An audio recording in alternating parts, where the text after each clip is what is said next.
Okay, so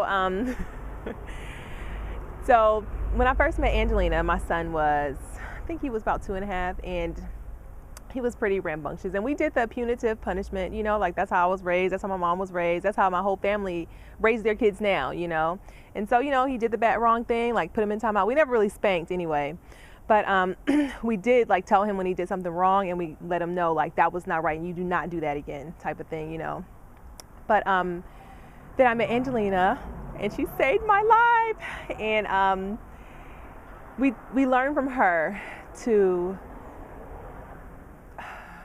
not to shame him, right? Like I remember one time I was in the class, and my son had like smashed this boy's head with like a block or something. And I was mortified. I was like, I cannot believe my son did that, right? Like I need to stop him from doing that kind of stuff.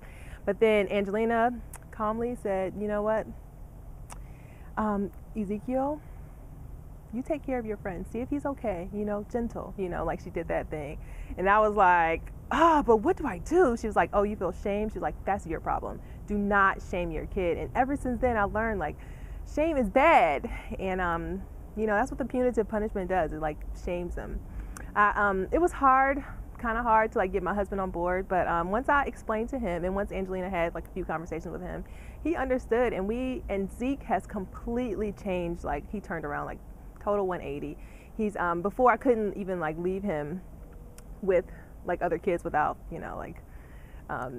monitoring, like standing over him, making sure he doesn't fly off the handle. And but now like he's like one of the most gentle kids there. He like protects other kids, and he's like just really and especially with Anaya, like I can totally trust him to be with her. Like even if she's like doing her 2-year-old thing, like trying to hit him, like he's like, no, Naya, gentle. It just warms my heart.